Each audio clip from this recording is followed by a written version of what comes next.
Hello বন্ধুরা, good evening সবাইকে। আজ আবার চলে এসেছি তোমাদের জন্য একটা নতুন ভিডিও নিয়ে। আজকে দেখাবো আমার স্কিন কেয়ার রুটিন, যেটা আমি সপ্তাহে 1 থেকে 2 দিন আমি করি। এটা তোমরাও করতে পারো, খুব ভালো রেজাল্ট পাবে। যে কোনো কিছু করার আগে অবশ্যই মুখটাকে সবসময় ক্লিন করে করা উচিত। তো আমি প্রথমে ফেস ওয়াশ দিয়ে ক্লিন করে নিচ্ছি, আর আমি যা যা প্রোডাক্ট এখানে ইউজ করব আমি সব ডিটেলস ভিডিওর লাস্টে তোমাদেরকে দিয়ে দেবো। তো যাই হোক, ভালো করে ফেসটা আমি ওয়াশ করে এসেছি।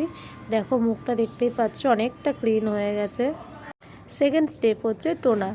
তো আমার কাছে বায়োফ্রেশের রোজ অ্যান্ড মিন্টের টোনার ছিল, সেটাই আমি দিয়ে নিচ্ছি। স্কিন কেয়ারের মাঝখানে মা একটু ডাক দিয়েছে, তাই ভিডিও পজ করে চলে গেছিলাম। দেখলাম মা ডালের বড়া ভাজছে, তাই আমি এটা লুকিয়ে নিয়ে চলে এসেছি। 3 নম্বর স্টেপে আমি ইউজ করছি ফক্সটেলের গোল্ড ফেস মাস্ক। তো এটা একটি ফেসিয়াল মাস্ক। তো এটা তোমরা সপ্তাহে 2 দিন ইউজ করতে পারবে। এখানে যেসব প্রোডাক্টগুলো আমি ইউজ করছি এগুলো স্কিনের জন্য খুবই ভালো, কোনো রকম স্কিনে সাইড এফেক্ট দেবে না। তো তোমরা যদি কেউ ইন্টারেস্টেড থাকো এইসব প্রোডাক্ট নেওয়ার জন্য, আমাকে ইনবক্স করো। আমি নিজে এগুলো সেল করি, আমার কাছে খুব কম প্রাইসে তোমরা পারচেস করতে পারবে। এখানে আমি যে ফেস ওয়াশটা ইউজ করছি সেটা হচ্ছে ZM এর ভিটামিন সি ফেস ওয়াশ। এটা হচ্ছে তোমাদের মুখে সানট্যানকে খুব ভালোভাবে রিমুভ করবে।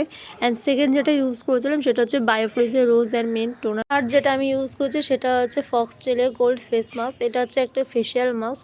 তোমরা এটা সপ্তাহে 2 থেকে 3 বার ইউজ করতে পারবে, কোনো রকম কোনো প্রবলেম হবে না।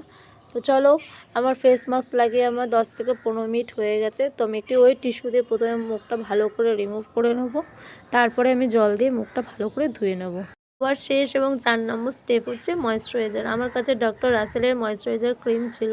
তো তোমাদেরকে জাস্ট আমি ক্যামেরায় দেখা থেকে আমার ক্রিমটা অনেকটা পড়ে গেছে, যেহেতু ক্রিমটা অনেকটাই পাতলা ছিল, যার কারণে অনেকটা ক্রিম আমার নষ্ট হয়ে গেছে। তো যাই হোক, আমি ভালো করে হালকা হাতে একটুখানি ময়েশ্চারাইজার দিয়ে সামান্য ম্যাসাজ করে তারপর সবার লাস্ট আমি লাগাবো লিপ বাম। সেটা হচ্ছে নেকলাইনের লিপ বাম।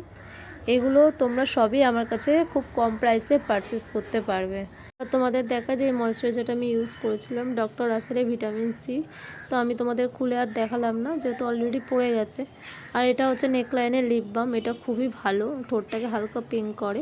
তোমরা দেখতেই পাচ্ছ স্কিনটা কত গ্লো করছে।